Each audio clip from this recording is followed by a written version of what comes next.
Para as apresentações do quinto painel, dignificação do trabalho no âmbito do serviço público, convidamos para presidir a mesa a diretora do Sindicato dos Técnicos da Fazenda Estadual do Piauí, Sindifep, e diretora de comunicação da Febrafisco, Waine Filha.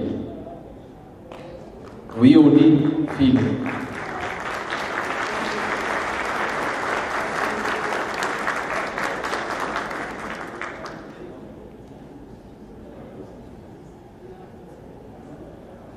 Como palestrante, convidamos o médico, professor da USP, doutor em Ciências Médicas pela Universidade Estadual de Campinas, especialista em psiquiatria, psiquiatria forense e medicina do trabalho, Dr. Júlio César Fontana Rosa.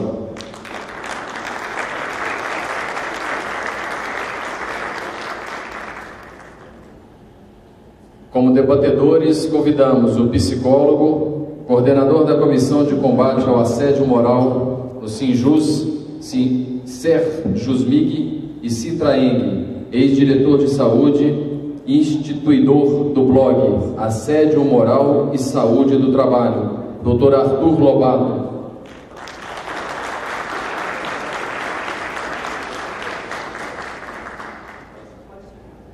E o procurador-chefe da Procuradoria Regional do Trabalho da 7ª Região do Ceará, professor adjunto da Universidade Federal do Ceará, doutor em Direito pela Universidade Federal do Ceará, Dr. Francisco Gerson Marques de Lima.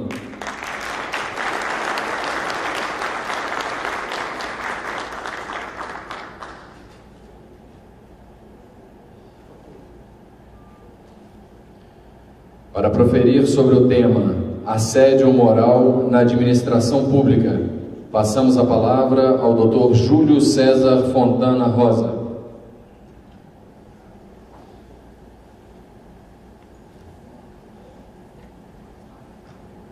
Bom, primeiro eu gostaria de agradecer o convite e a oportunidade de participar com vocês, embora seja um tanto assim inusitado os temas que eu tenho assistido aqui com vocês, que me interessa mais como cidadão, né?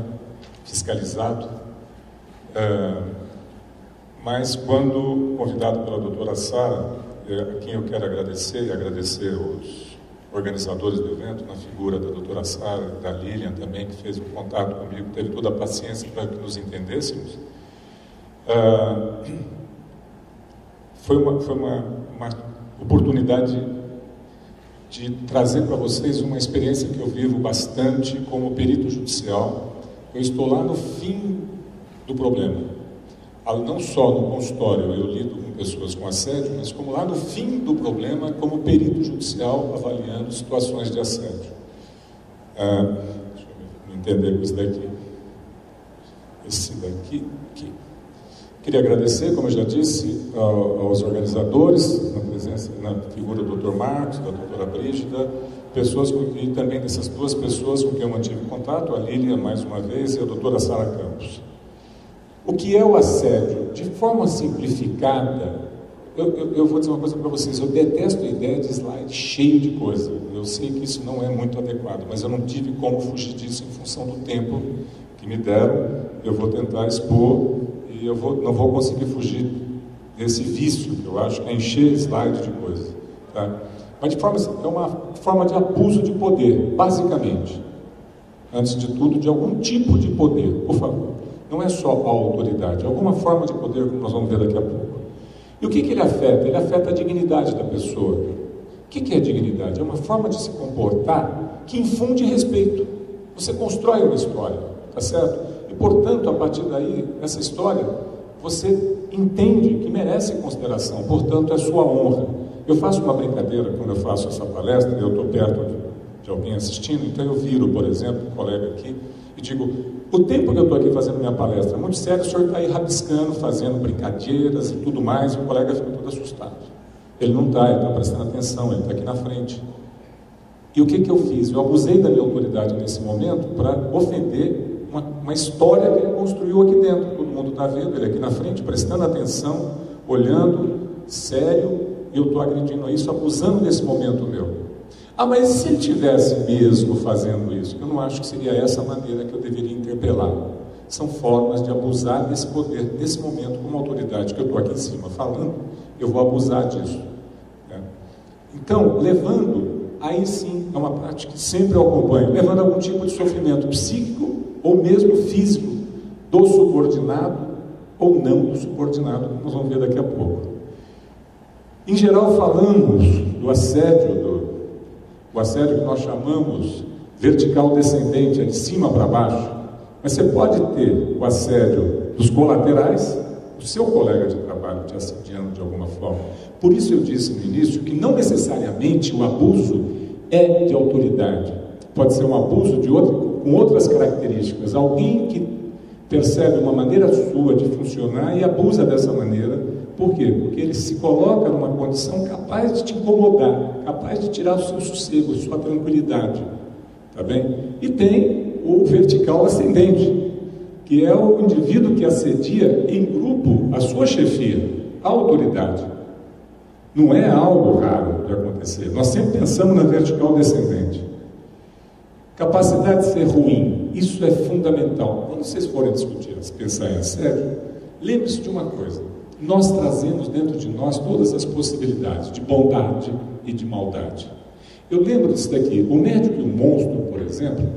Vocês que conhecem esse filme, que conhecem o livro, vocês falam, aquele médico tomava um líquido e se transformava num monstro. Aquele líquido fazia com que ele virasse um monstro. Não, aquele líquido tirava um lado bom dele, um lado com valores morais, com valores religiosos, valores que foram inculcados, tirava essa coisa, aí soltava esse lado que me assusta, que trazemos dentro de nós. Tá certo? Eu me lembro quando fui ler sobre o julgamento de Nuremberg, o juiz dizendo, e o pior, que nós não estamos julgando doentes mentais com problemas psíquicos que levaram a essas atrocidades. Não estamos julgando essas pessoas. E outra coisa, nas empresas, de maneira geral, o pior assediador é o indivíduo que ontem estava naquele lugar e foi promovido para um cargo de chefia. Muitas vezes ele é pior que o próprio patrão. Quando eu fui estudar sobre o assédio, eu quis resgatar uma lei de São Paulo. E aí, quando procurando na internet essa lei, para pegar os tópicos, eu achei a lei aqui de Minas Gerais. E achei muito interessante os tópicos que ela traz, tá? Que nós vamos comentar alguns deles. Considera-se para eles assédio conduta do agente público que tenha por objetivo e efeito degradar as condições de trabalho de outro agente, atentar contra seus direitos, sua dignidade. Veja bem, atentar contra seus direitos, atentar contra sua dignidade. Tá claro? Levando, muito bem colocado, a alguma coisa, comprometendo a sua saúde, mesmo física, até ele destaca física. Eu destacaria em princípio a saúde mental, que pode levar então a um destaque físico, problema físico também. E, claro, comprometendo o seu desenvolvimento profissional.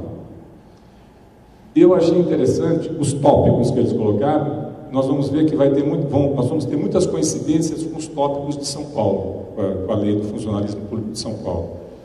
Desqualificar reiteradamente por meio de palavras, gestos, atitudes, a autoestima, vai afetar essa autoestima, a segurança ou a imagem, tá certo? Valendo-se o quê? Dessa posição hierárquica, tá certo? E aqui interessante que ele deixa também a possibilidade do equivalente ou mesmo do inferior, do ascendente, vertical e ascendente. Vejam bem, desrespeitar a limitação individual de agente público. Isso é muito comum acontecer, de modo geral, quando você quer assediar alguém, pegue o seu subordinado e dê a ele uma função muito importante, como se estivesse valorizando muito aquele indivíduo, só que ele não está devidamente preparado para aquilo. E isso leva a um sofrimento muito grande do indivíduo, porque no fim ele acaba sendo cobrado por aquilo. Mas espera, eu não disse em momento algum que eu sabia que eu era capaz de fazer aquilo. Esse é um tópico que acontece muito quando se quer assediar. Inclusive se fala, quando você quer dispensar alguém, não manda embora, assedia de uma forma, valorizando demais, além daquilo que ele é capaz, que ele vai se sentir muito mal a ponto dele pedir para ir embora. Aí outra coisa que acontece com muita frequência, você tem promoções, é que nós não temos muito tempo, mas eu tenho situações de funcionalismo público que várias promoções que aconteceram foram sendo passadas. A pessoa que esperava chegar a um cargo de diretoria, entravam pessoas e essas outras pessoas iam entrando nesses lugares. Cada vez que ela reclamava, dizia: você precisa fazer um curso de... Você não sabe tal coisa. Ela ia fazer o curso. Nesse tempo alguém entrava e era promovido. Você precisa isso, você precisa aquilo. E ao fim de 5, 6 anos que ela não conseguiu, e várias pessoas conseguiram, ela entrava em depressão, uma depressão grave. Eu diria até que esse exemplifica melhor aquilo que eu estava dizendo, do dar ao indivíduo uma incumbência para a qual ele não está preparado.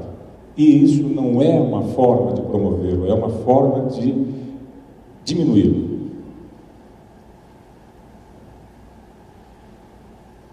Também, essa é uma coisa muito frequente, principalmente nas minhas experiências em banco. O indivíduo, quando o banco é vendido para um outro banco, e o funcionário que vai entrar, que trabalha para o banco que foi comprado, por exemplo, o banco que foi adquirido, às vezes o gerente ganha 4 mil por mês. 10 mil por mês, o banco que foi adquirido. O gerente do banco novo, é um banco que está crescendo, ele paga 4 mil. E ele quer que aquele outro de 10 mil vá embora. Então ele propõe aqueles planos, etc., e ninguém quer. O que eles fazem? Eles isolam o indivíduo, botam o indivíduo para não fazer nada, absolutamente. Bota uma mesinha num canto e fica lá, dá algumas coisas para ele fazer. E o mais interessante, do abuso, às vezes, aí, é que eles dão a esse indivíduo incumbências para ele fazer, que ele necessita de computador, necessita de telefone, e não dão a ele computador nem telefone, uma coisa mínima. Isso também eu já fiz. Acompanhei casos, como assistente técnico, de casos de funcionalismo onde isso aconteceu. Funcionalismo público. Fazer piada com o indivíduo, isso, eu posso dizer para vocês, dificilmente em casos que eu acompanho de assédio, não tenha havido em algum momento algum tipo de piada, jocosidade que diminua o funcionário. Subestimar em público, isso é outra coisa também. Eu não acho que você tem capacidade para isso, eu acho que você não sabe, você não fez direito. Mas aonde eu não fiz direito? Outra hora eu te mostro, mas você não fez direito. Isso em público. Manifestar publicamente o desdém, o desprezo pelo produto do seu trabalho, isso é muito comum. Não gostei disso, não está muito bom, sabe? De uma forma que muitas vezes até a crítica está correta.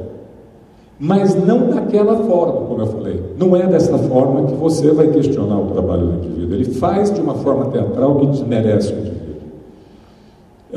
Relegar intencionalmente o agente público ao ostracismo. Está dentro daquela ideia também de vamos relegá-lo a uma situação que ele, quem sabe, uma hora ele cansa e vai embora. Isso é muito frequente. O indivíduo tem uma ideia, é o subordinado, ele se apropria daquela ideia e leva para frente como sendo dele e tira proveito disso. O de São Paulo, da moral do Estado de São Paulo, é a mesma coisa. Vocês podem ver, atingir a autoestima, a autodeterminação, trazendo danos, não só ao indivíduo, como ao próprio ambiente de trabalho. Tá certo? Comprometendo a evolução do indivíduo, comprometendo a estabilidade dele. Vocês veem que nós vamos ver vários pontos em comum. Determinando o cumprimento de atribuições estranhas ou de atividades incompatíveis com o cargo que ocupa ou em condições de prazo inexequível. Eu preciso disto em tanto tempo, mas nós não fazemos isso em tanto tempo. Não é a nossa rotina. Isso aqui demora mais tempo. Eu quero isso. Se você não gosta daqui, você pede suas contas e vai embora. Eu não quero. Estão me cobrando, eu não vou ser despedido por sua causa. Você vai embora antes de mim. Designado, exercício de funções triviais, exercício de funções técnicas, especializadas ou aquelas para as quais, de qualquer forma, existe treinamento e conhecimento específico. Então, isso também é outra coisa. Você ter um indivíduo e colocá-lo numa condição que é inferior àquela que lhe é de direito, dentro da sua carreira, dentro daquilo que ele foi alocado naquele trabalho. Quando ele entra para aquela função e de repente ele é colocado em funções que diminuem, né, Coisa simples, numa empresa, um sujeito trabalha na prensa, machuca a mão, quando volta, não tem lugar, ele não pode trabalhar na prensa, botam ele para fazer a faxina, varrer o chão, perto lá da saída dos colegas, e perto da saída dos colegas, para que eles vejam. Mesma coisa, apropriando-se de crédito, ideias, propostas, etc. Desprezo, ignorância, humilhação, como nós vimos, vocês estão percebendo que as duas parece que andaram conversando, né? Que isole contatos com seus superiores hierárquicos, isso é outro problema. Ou seja, vamos fazer o seguinte: quando tiver reuniões, eu levo isso. Não quero que quando venha um outro superior você participe. Eu resolvo, eu falo, eu converso. E aí o superior, muitas vezes, que poderia ter um outro superior que poderia resolver, intermediar esse problema aqui, ele não fica nem sabendo do que está acontecendo, porque não é levado a ele aquela problemática desse subordinado que está passando por aquele assédio. Eu diria para vocês até que muitas empresas, os donos das empresas, os chefes maiores, muitas vezes não sabem o que está acontecendo. E eu digo, em termos de empresa, que se cria passivos, porque o indivíduo assediado é um passivo que está se criando, é uma possibilidade de um processo de uma grande indenização. Na sonegação de informações, seja necessário o desempenho. Isso é muito frequente. O chefe tem direito, o chefe recebe coisas que ele teria que passar para o bom funcionamento do indivíduo, ele não passa, e depois cobra resultados. Comentários maliciosos, coisas desse tipo, isso é uma frequência, é uma maneira de jogar. Fulano de tal, você viu o que ele andou fazendo lá? Ele foi reprovado no exame tal, para evolução na carreira, coisas desse tipo. Eu acho que aconteceu isso, eu acho que aconteceu aquilo. Exposição do servidor a efeitos físicos, mentais adversos. Aqui está o próprio assédio. Aqui está a própria condição do estresse que ele pode experimentar. Minha atuação nas perícias médicas e em psiquiatria forense, cuidando de casos que geralmente são situações em que o indivíduo já está numa situação depressiva. Não só está numa situação depressiva, como essa situação provavelmente já é permanente. Ela já pode ser considerada uma situação cronificada. Por quê? Porque para entrar com o processo, o quadro tem que ser permanente. Claro. E o quadro mais frequente que nós observamos nos meus diagnósticos chama-se transtorno de adaptação. Da Classificação Internacional das Doenças, na sua 10ª versão, é o F43.2. Lá vocês vão encontrar uma situação que está aqui. Desculpe novamente encher o slide, mas nós vamos pegar só o que nos interessa aqui. Estado de sofrimento e de perturbação emocional subjetivo no sentido que não é como uma fratura que eu vejo no raio-x. É uma coisa que ele sente e eu, como psiquiatra, como perito, tenho que tentar captar isso, captar aquele momento dele. Está claro? Estado de sofrimento que entravam o funcionamento e o desempenho social do indivíduo. Não só social, claro, ele está dizendo social de modo geral aqui, inclusive para o trabalho. Ocorrendo no curso de um período de adaptação a uma mudança existencial importante a um acontecimento estressante. O que é esse acontecimento estressante? É o assédio. É esse assédio que fere minha dignidade, que compromete minha honra, que me leva ao estresse e que me leva ao sofrimento. É claro? O fato do estresse poder afetar o ambiente social do sujeito, o estresse pode afetar, ou ainda representado por uma etapa de vida, por uma crise de desenvolvimento, etc. Outra coisa interessante é isso aqui, a predisposição e a vulnerabilidade de cada um. Alguns passam por essa situação e vão para casa e dão risada. Aquele indivíduo fica me perseguindo, fica falando aquelas besteiras, ele é um idiota. E aquilo passa, mas isso é raro. Mesmo esses, às vezes, que têm esse discurso, eles falam que passa, mas o estômago dele às vezes está doendo, ele não sabe por quê. Ele está com dor nas costas, ele não sabe por quê. Ele está com quadro de diarreia, ele não sabe por quê. Está tudo bem, e não está tudo bem. Porque alguns têm uma manifestação somática muito maior do que outros. Só que alguns acham que a cabeça está boa, mas quando ele olha para o corpo está um problema. Quando ele menos espera, a parte cardíaca já está comprometida. Está claro? Mas só que tem diferenças mesmo de pessoas que, para responder a situações de estresse. Essas variações, vejam bem, humor depressivo, ansiedade, inquietude, um sentimento de incapacidade de enfrentar. Tem pessoas que a vida acaba por causa do assédio. Acaba. Quando eu digo acaba, acaba mesmo. Vocês vão falar, mas às vezes não é uma coisa, Júlio, para ganhar benefício. Gente, rompe com o marido, rompe com os filhos, não tem mais amigos, não tem mais fonte de renda. Só tem uma coisa, eu não consigo, doutor, deixar de lembrar daquele gerente fazendo aquilo comigo, daquele meu diretor fazendo aquilo comigo. Aquilo não sai da minha cabeça. A minha vida acabou, doutor. A minha vida acabou. Melhor seria evitar. Além de evitar o sofrimento, evitaria também o risco de passivo, né? Talvez essa última observação, risco para as empresas, possa servir de estímulo para evitar o assédio. Porém, punições mais duras deveriam ser consideradas. Quando se fala na iniciativa privada, lembrar as pessoas o quanto pode custar isso. Se uma empresa vai ser vendida, isso entra na conta. Se tiver a possibilidade de pessoas assediadas ingressarem no processo, isso é calculado no valor da empresa. Muitas vezes, como eu disse para vocês, o assediador de hoje foi o assediado de ontem. E eu vejo situações que, sinceramente, você fica pensando por que tinha que ser daquele jeito, por que tinha que ser com aquela maldade. Ou seja, parece que o indivíduo traz de casa seus problemas, aquele superior, ou aquele outro assediador, ou mesmo aquele que assedia o chefe. E quando se fala em assediar o chefe, em grupos, parece que traz de casa uma ruindade, uma maldade. E ele precisa extrapolar, jogar aquilo para algum lugar e joga em cima do subordinado. Quando eu falei com a doutora Sara, ela me lembrou de uma problemática de auditores versus gestores. E nessa problemática, só eu quero ser rápido aqui, saímos com alguns pontos que se destacaram e que eu acredito que vão ser debatidos.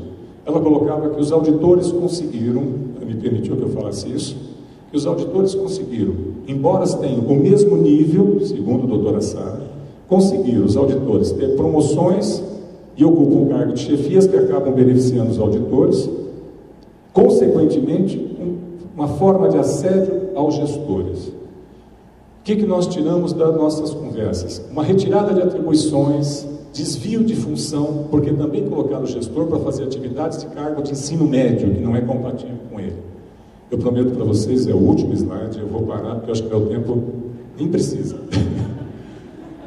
De relegar o gestor ao ostracismo, de impedir que o gestor utilize instrumentos de trabalho, como é o caso dos carros com adesivo de fiscalização ou um programa da CEF denominado de auditor legal.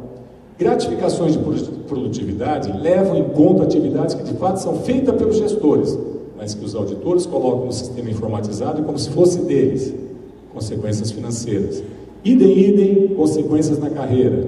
Idem, utilização de produção do outro para fins próprios. Não admite que os gestores fazendários exerçam as atividades nobres da atividade da administração tributária. Para eles, essa atividade nobre é o lançamento de crédito tributário. Eu não conheço disso, o que me foi passado. Então, tá, tudo isso eu concordo. Se nós considerarmos isso aqui, se configuraria sim o assédio moral, especialmente do agente público que exerce cargo de alto comando na SEF, como o superintendente, o secretário de Estado, etc. Está dito. Muito obrigado.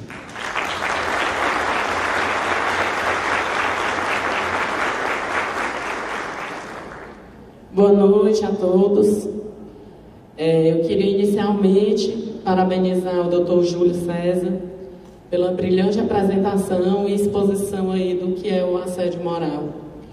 Queria também agradecer e parabenizar os organizadores e aqueles que de qualquer forma colaboraram para a construção desse evento do 2º CONSAT de Minas, um evento de excelente padrão intelectual. Eu estou saindo daqui com muita informação, gostei muito.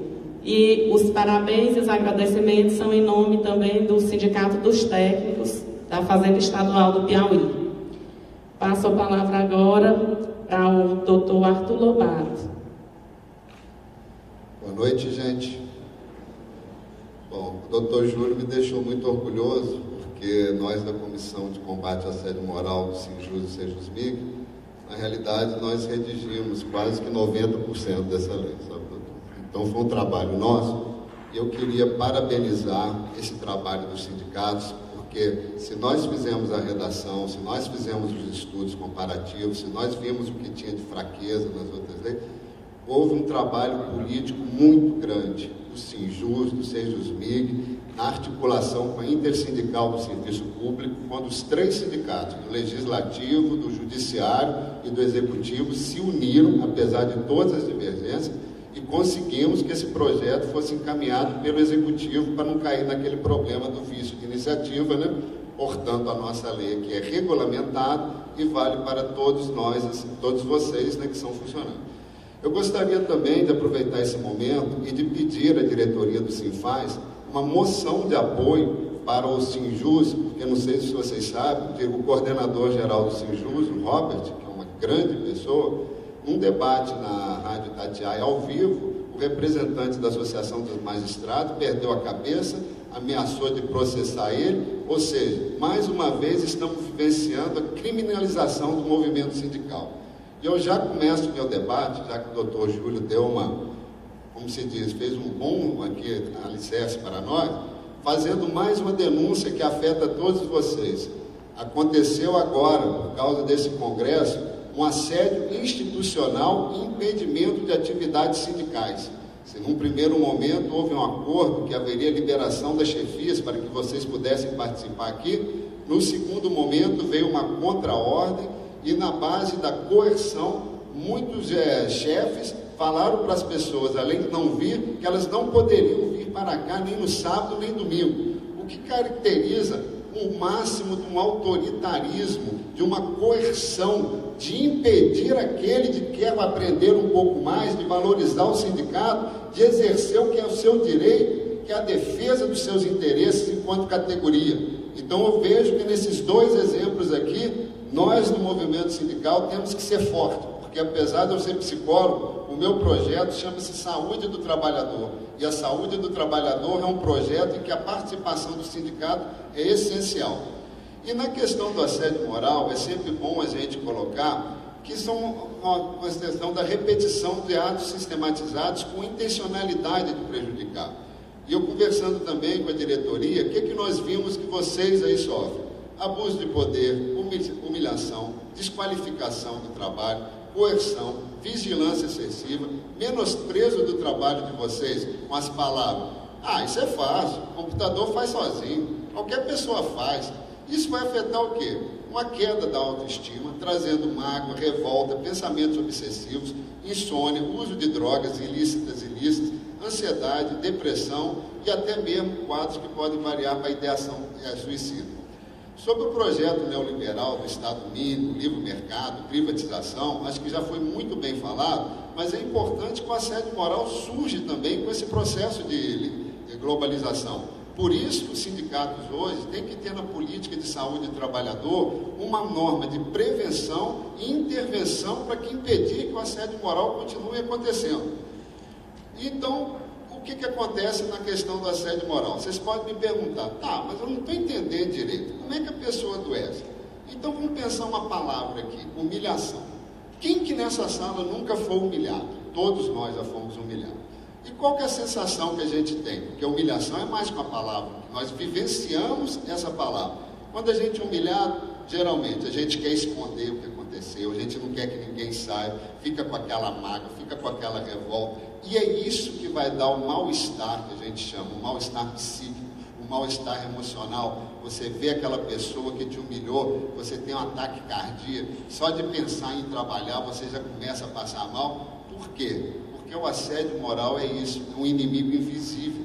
E o objetivo nosso, enquanto profissionais de saúde, é justamente dar visibilidade ao inimigo invisível. Porque diferente do conflito, que é explícito, o assédio moral, a pessoa nega os fatos, tem um não dito, tem a falta de esclarecimento.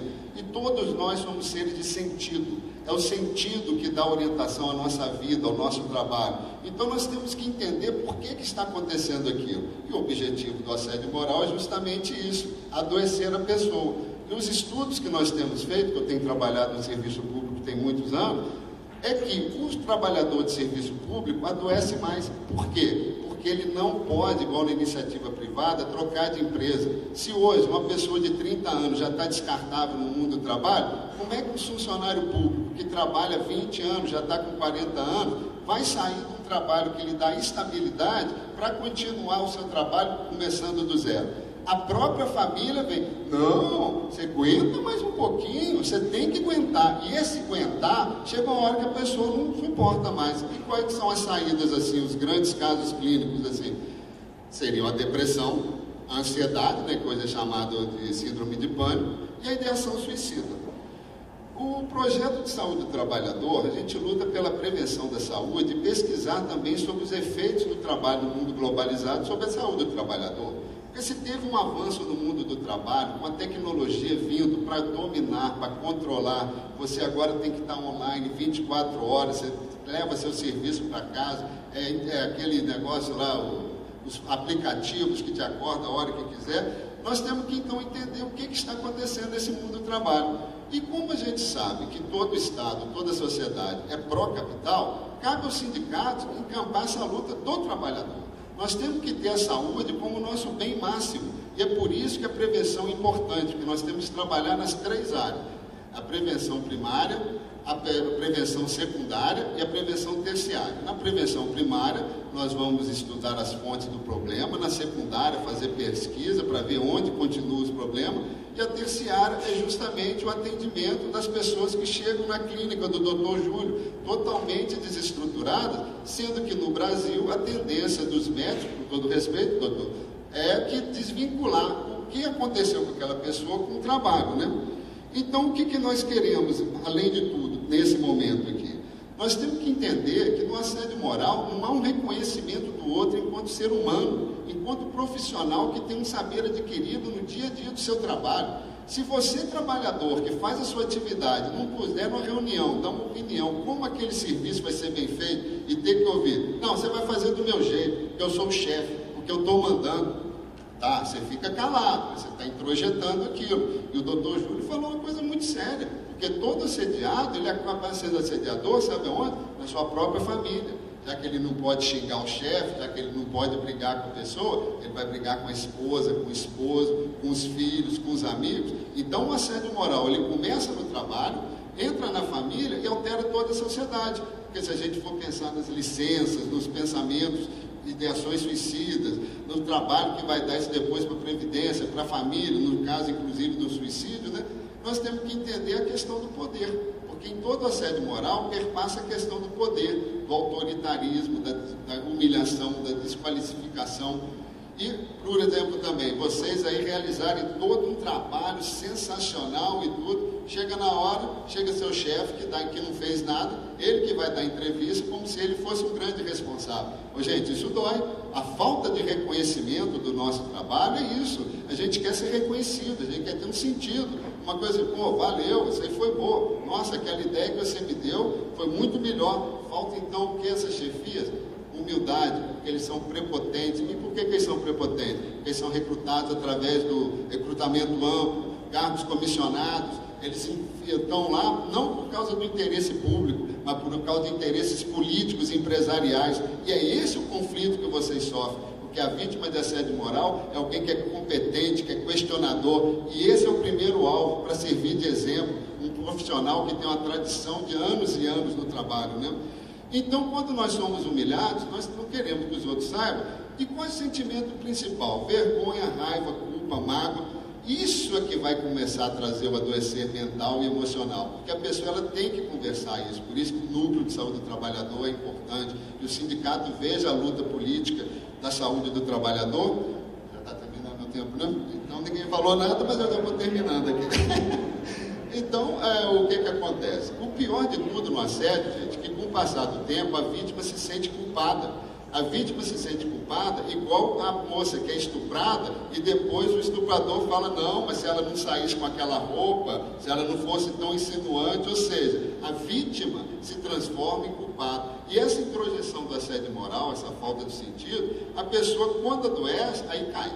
Então nós temos que trabalhar muito na prevenção. Nós não podemos esquecer também que nós vivemos um Estado democrático de direito, mas todo Estado democrático de direito é um Estado arrecadador e tributário. Então a função de vocês é muito importante, porque vocês são a base, são os pilares da economia do Estado. E eu não consigo entender o que acontece quando tem esse conflito entre auditores e gestores. A que interesse eles estão servindo? Eu vou lançar essa pergunta para vocês, que talvez vocês possam me responder, e terminar também falando que dentro do nosso projeto de saúde do trabalhador, a gente trabalha muito com a questão da psicodinâmica do trabalho, do Christophe Dejour, que analisa a relação de prazer e sofrimento no trabalho. Quando a gente tem prazer no nosso trabalho, o trabalho rende, a gente fica feliz, realizado. Agora, quando o trabalho é fonte de insatisfação, de dor, então nós temos que entender, afinal, por que esse trabalho está me causando prazer, está me causando mais dor do que prazer? Daí a importância do sindicato, deste congresso, onde o saber da classe trabalhadora é discutido com a palavra dos especialistas, ampliando então os nossos conhecimentos.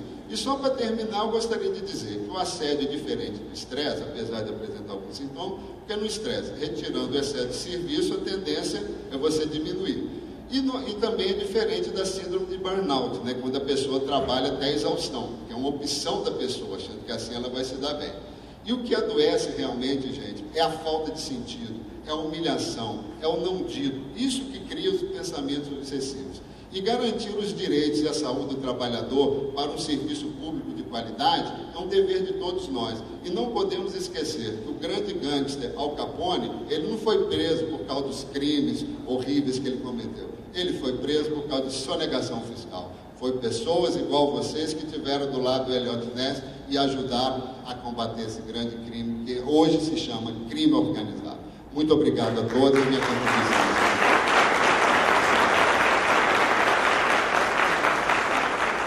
Passo a palavra agora para o doutor Francisco Gerson.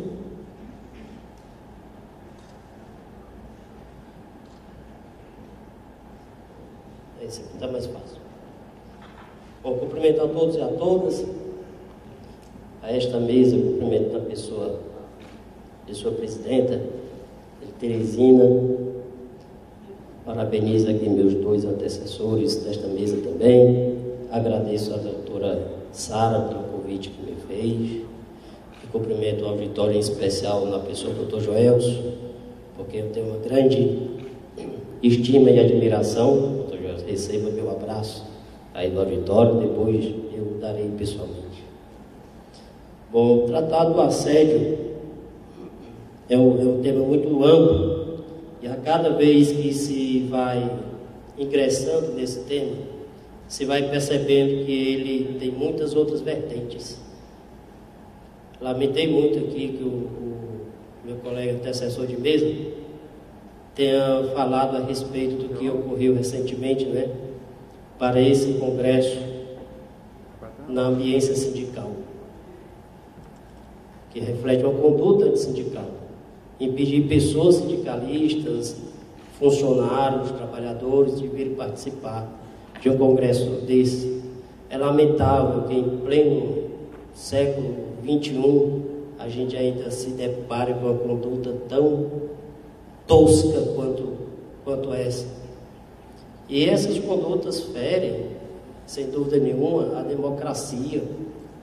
Elas ferem profundamente a democracia, elas atacam o Estado de Direito. O Estado de Direito, ele é interessante, ele é muito utilizado contra as greves. Ninguém pode fazer greve que se saca uma Constituição da mão e diz: viva o Estado de Direito! O Estado democrático, social, se exploda, né? Mas o Estado de Direito é sacado. Agora, na hora de defender os cidadãos, ninguém fala do Estado de Direito, né? Eles falam de outros estados. O direito é assim, uma caixa de cupim, ele tem saída para todo lado. Se você quiser fazer justiça, você faz. Se não quiser, você não faz. Você puxa uma lei daqui, puxa um princípio da lá, empurra outro não sei de onde. É uma caixa de cupim o direito.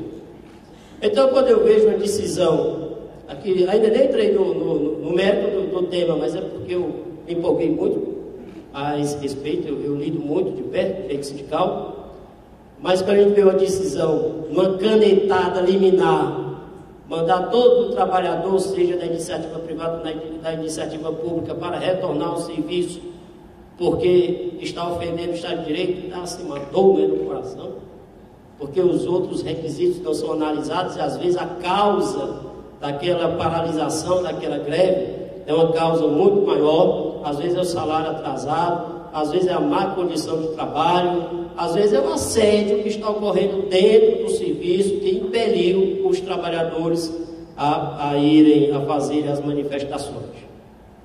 Nesse sentido, a jurisprudência tem avançado e a doutrina jurídica também, para dizer que o assédio não necessariamente ele tem que ser doloso. Basta que ocorra a prática reiterada, prejudicial ao trabalhador. Aquela prática que chega a ofender a sua honra, a sua dignidade, o seu íntimo, já é suficiente para, sob o ponto de vista jurídico, caracterizar o assédio. Então não precisa ser doloso, ter a intenção de que vou fazer o mal ao fulano, eu vou chamá-lo de um apelido, todos os dias eu vou chamar de um apelido, né? Chamou, já independentemente do dolo ou não, já é assédio. Esse assédio na administração pública, eu estava ouvindo atentamente a explanação do Dr. Joelson sobre modelos da administração.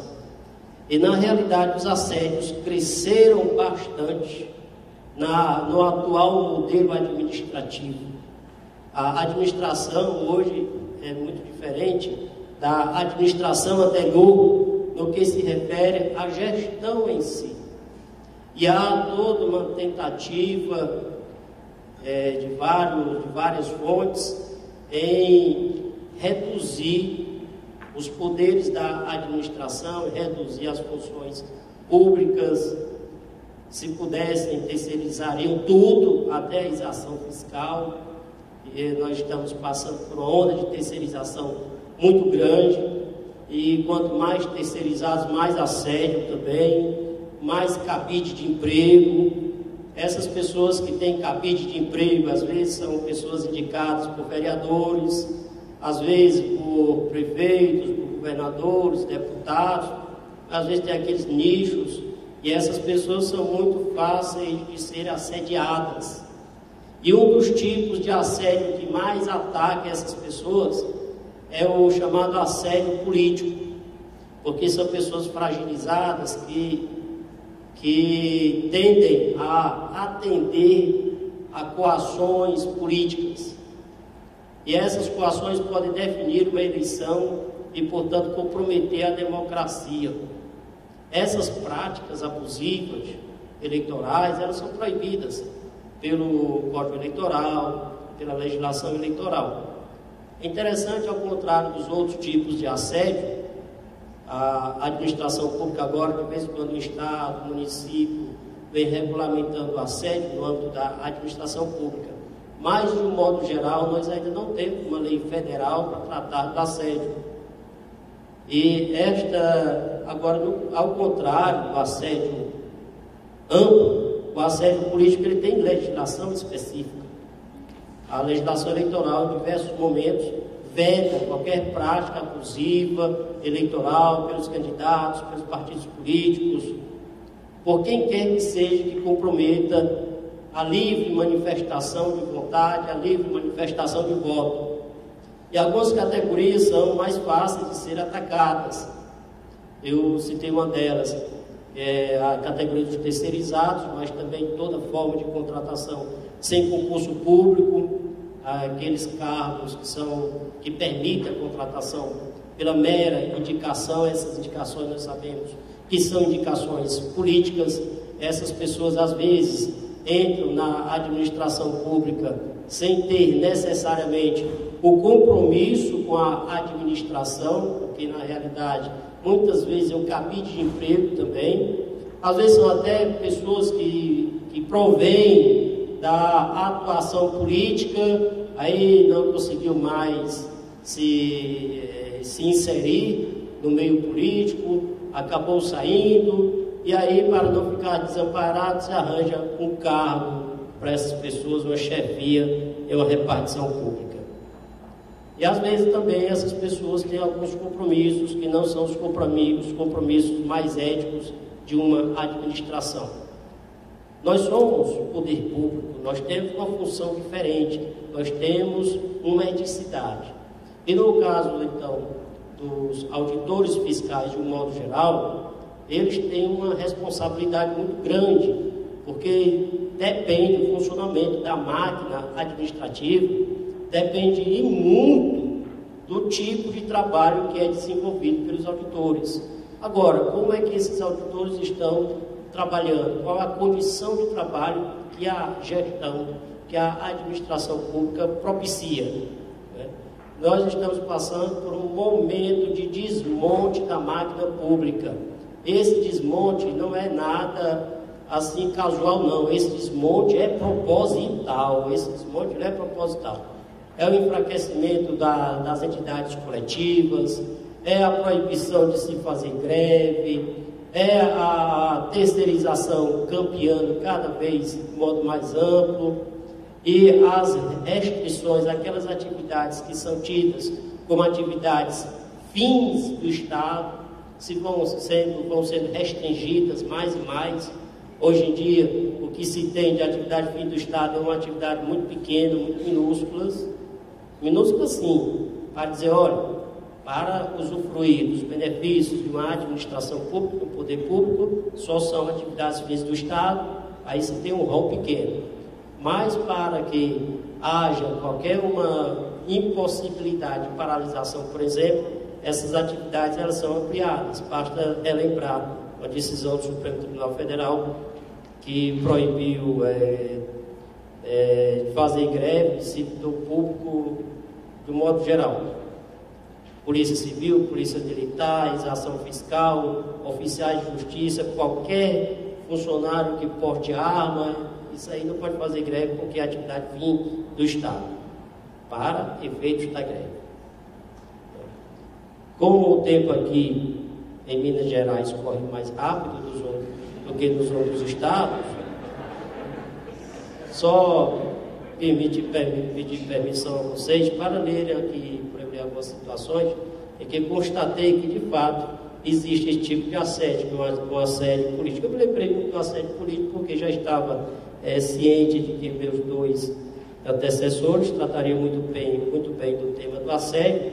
E nós vamos passar agora por um momento político muito grande, que o ano 2014 vem aí. Vamos ter uma eleição para presidente da República e vamos ter a eleição de governador também. E muito embora as práticas assediosas sejam mais comuns, eu não digo mais comuns, eu diria até assim, mais evidentes nas eleições municipais, nas eleições para prefeitos e vereadores, mas também nas demais eleições, nas eleições federais, ocorrem também essas práticas.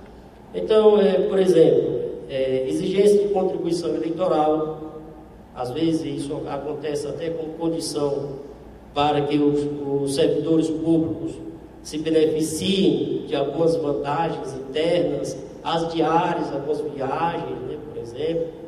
A gente sabe que algumas viagens têm seus destinatários já prontos, as pessoas titulares de viagens, enquanto algumas vivem viajando, outras não viajam de jeito nenhum, porque nunca tem serviço bastante, não é?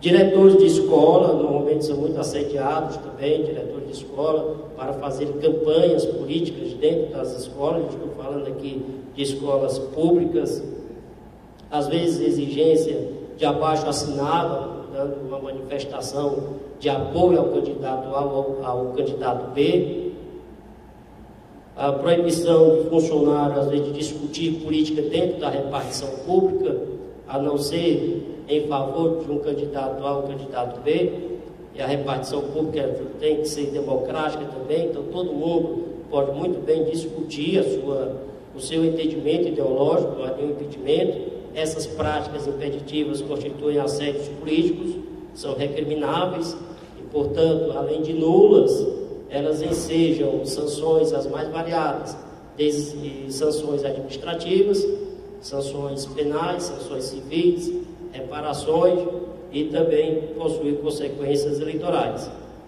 As restrições de atendimentos médicos, muitas vezes, olha, o serviço médico só funciona para os adeptos a determinadas correntes políticas, como, aliás, determinados serviços da administração pública. Vez por outra surgem essas pérolas por aí. As ameaças constantes de demissão, às vezes de processamento de servidores, sob desculpas que não são as desculpas, não são as razões verdadeiras, são na realidade só desculpas, aí se vê uma punição atrás de punição. Tem servidor, eu lembro, eu estava conversando com um servidor uma vez, ele disse que já respondeu a 35 processos administrativos. Mas, rapaz, das duas ou você é muito ruim, a administração é muito incompetente. Claro, ele não estava na primeira condição, era realmente funcionário bom, mas porque era uma pessoa ligada a movimentos sociais, estava sendo perseguido. Promessas de gratificações, existem administrações públicas que, vou até colocar um caso concreto que eu tomei conhecimento anteontem, de uma repartição pública lá do estado onde eu provenho, sou do Ceará. A denúncia é de que a administração possui, lá na repartição, 200 funcionários, dos quais 180 são cargos comissionados. Então, tem gente que é chefe de si mesmo, tem gente que não sabe nem quem é, em quem ele manda. Claro que aí é um interesse político muito grande, isso aí a quem se deve, né? E os outros, coitados, os 20 remanescentes, eu fico pensando, o que será que eles devem fazer? Com tanto chefe. As práticas retaliativas no trabalho, do modo geral, o ostracismo, já foi mencionado aqui, às vezes rigor excessivo, as alterações de turnos, compelimos o funcionário a usar ou deixar de usar adesivos e broches de determinado candidato.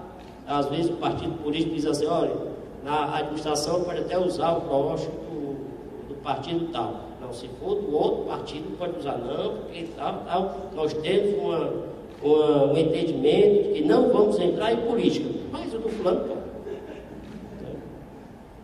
Obrigar ou proibir o funcionário de andar em certas companhias, entenda aqui, companhias políticas, ideológicas, deve pertencer a determinados grupos. Essas situações todas nós já detectamos no âmbito do Ministério Público. Agora o problema maior é de prova. Às vezes as pessoas fazem as denúncias ao Ministério Público e fica difícil a gente comprovar esses fatos, essas circunstâncias. É o principal problema.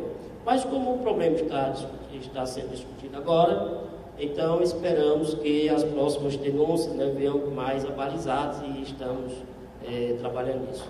Para encerrar efetivamente, dou uma notícia de uma prática que nós adotamos, uma prática não, mas um organismo que nós criamos no Estado do Ceará, um organismo composto do Ministério Público do Trabalho, o Ministério Público Estadual, o Ministério Público Eleitoral, o Ministério Público Federal, da Procuradoria da República, e criamos um organismo conjunto só para tratarmos das questões de assédio eleitoral no âmbito do Estado do Ceará.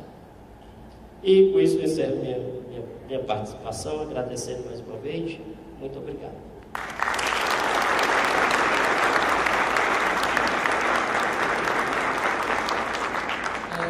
Eu queria, em nome do Sintfep, falar a todos os gestores de Minas e ao Sinfaz que a gente corrobora com esse sentimento de indignação diante dessa informação aqui que o doutor Arthur passou.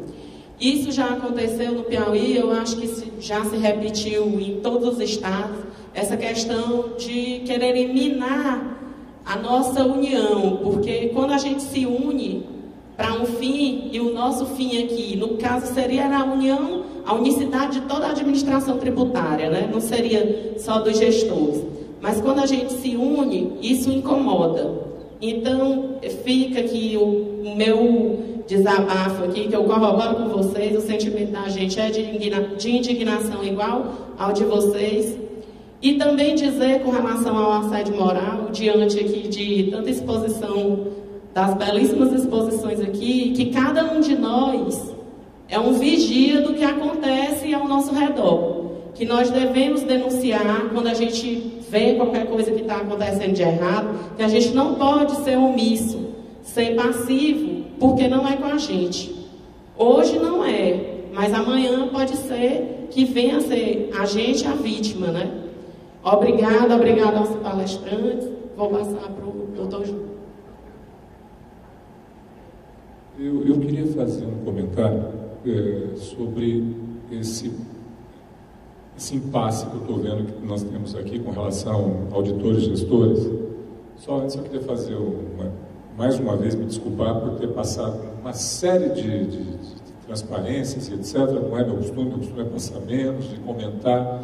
Só que eu fiquei na dúvida, ou eu faço uma seleção dos tópicos e comento, olha, são situações de assédio, ou pego algo que já está legislado, pego duas legislações e falo, olha, aquilo que eu pensei já está aqui.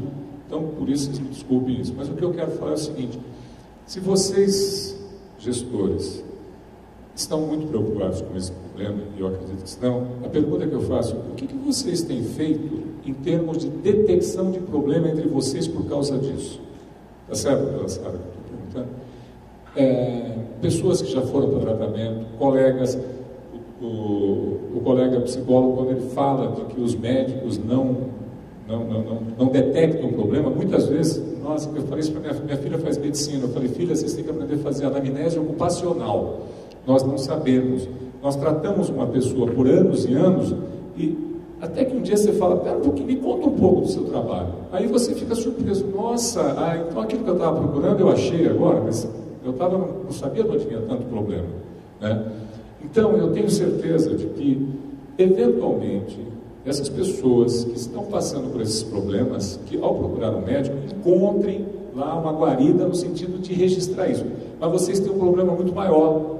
É aquilo que uma hora eu brinquei, que eu falei, o indivíduo sai lá e diz que não tem nada, está tudo bem, mas tem dor de barriga, tem um ataque cardíaco, que ele não sabe de onde vem. Então, essa é outra coisa. Vocês precisavam fazer, se é que já não estão fazendo, desculpe se não estão fazendo, um esclarecimento sobre a saúde dessas pessoas e sinais e sintomas que já denunciam que essa pessoa não está bem. E se existe, ela pode não estar bem por outro problema, claro, mas se ela não está bem por causa disso, já deveria se fazer alguma coisa e vocês deveriam trazer isso de uma forma documentada, medicamente falando, vamos dizer, medicamente falando. Ainda tem tempo para responder uma pergunta? Infelizmente, temos ainda mais um painel. Essa pergunta é para o senhor responder via e-mail, por favor. Pois a gente encerra aqui os trabalhos dessa mesa e mais uma vez eu agradeço a todos, ao doutor Joelcio e à doutora Sara pelo convite, ao Sinfaz na pessoa do Marcos Borpato e do Nadir, a Febra Fisco na pessoa do presidente Paulo César, que não está aqui presente. Obrigada.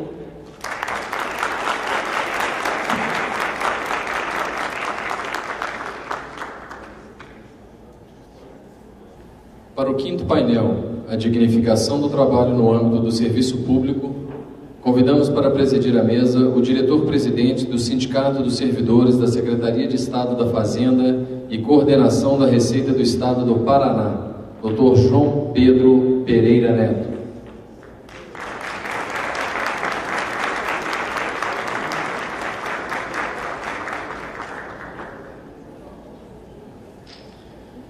Como palestrante, convidamos o advogado, mestre em Direito do Estado pela Universidade Federal do Paraná, professor de Direito Administrativo da Universidade Positivo, professor dos cursos de especialização em Direito da Universidade Nacional Autônoma do México, Dr. Tarso Cabral Violim.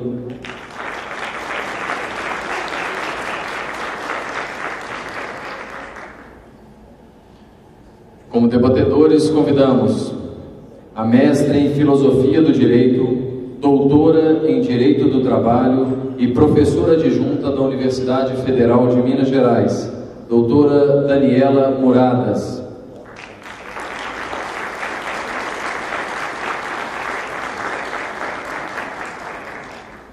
E a advogada do Sinfaz, pós-graduada em Direito Público pela Universidade Gama Filho, doutora Luísa Ribeiro Xavier.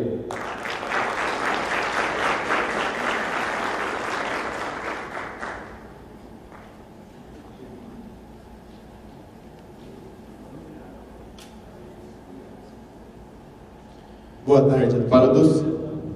Para proferir sobre o tema desvio de função e a terceirização ilícita, passo a palavra ao Dr. Tarso Cabral Violino. Boa tarde a todos e a todas. É com grande satisfação que eu participo desse segundo CONSAT. Gostaria de agradecer o convite formulado e também parabenizar pela organização desse evento, nas pessoas do presidente do Sinfaz, o Dr. Marco Vinícius, e também da doutora Sara Campos, que me convidou, né, para participar dessa palestra. Bom, o tema que eu vou tratar, questão de terceirização ilícita, né, desvio de função, e para tratar desse tema, não tem como eu adentrar, falar sobre esse tema, analisar esse assunto, sem tratar um pouquinho de questões relacionadas a Estado e administração pública. Eu sei que o tema já foi tratado por outros palestrantes, eu vi o Dr. Joelson falando sobre o tema, com o qual concordei, mas eu acho necessário pactuar algumas questões relativas a Estado e administração pública. Os senhores, né, a maioria aqui presentes, são, né, servidores na questão tributária aqui do Estado de Minas Gerais e conhecem, mas sempre é bom relembrar que tudo que nós fizermos, né, na nossa atuação, vai ser necessário sempre a gente verificar o que diz a nossa Constituição, né, a nossa Constituição de 1988. A nossa Constituição de 1988 é uma Constituição social, uma Constituição republicana e é uma Constituição democrática de direito. É uma Constituição social porque obriga, né, que o Estado preste serviços públicos, que intervenha na economia de forma direta ou indireta, que intervenha na ordem social também de forma direta ou indireta.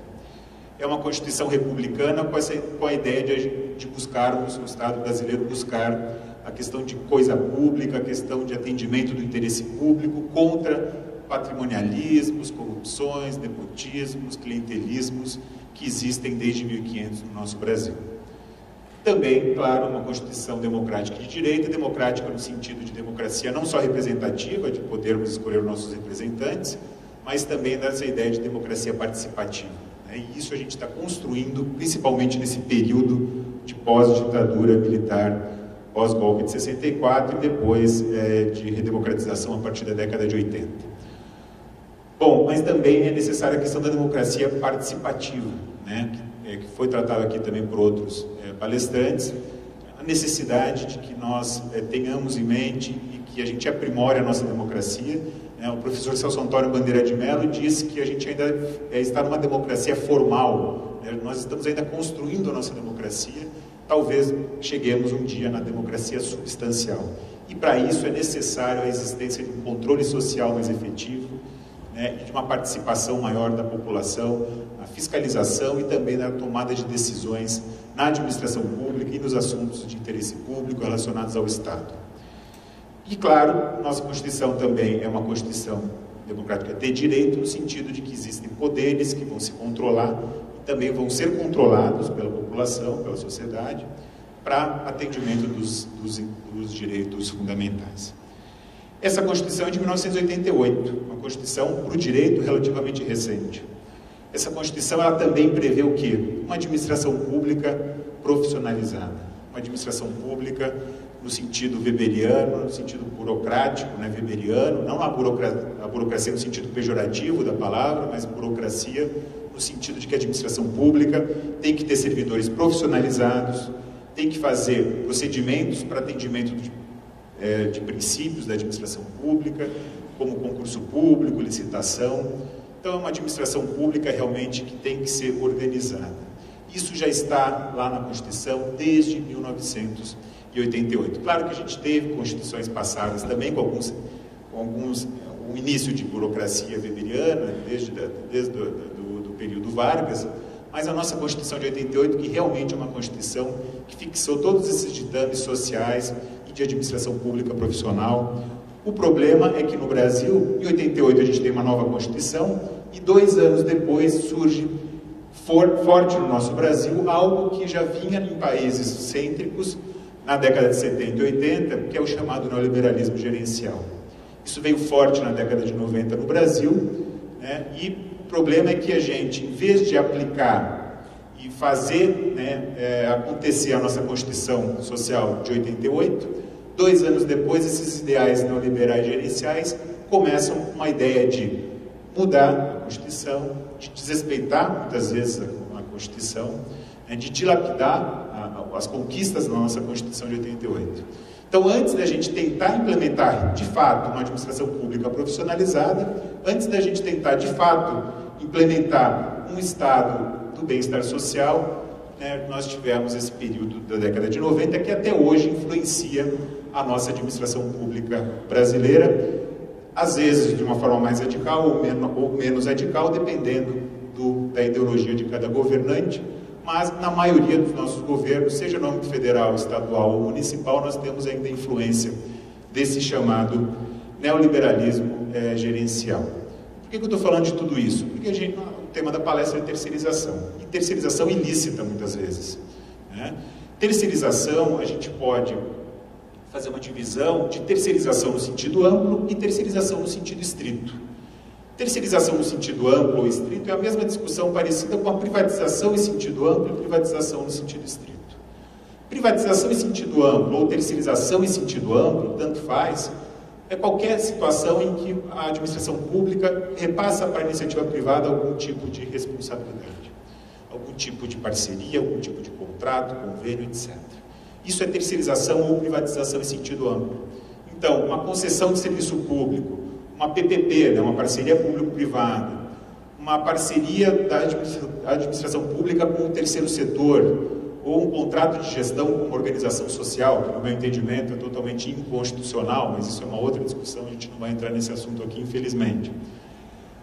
Mas também privatização no sentido amplo, a privatização em sentido estrito, que é a venda da empresa estatal.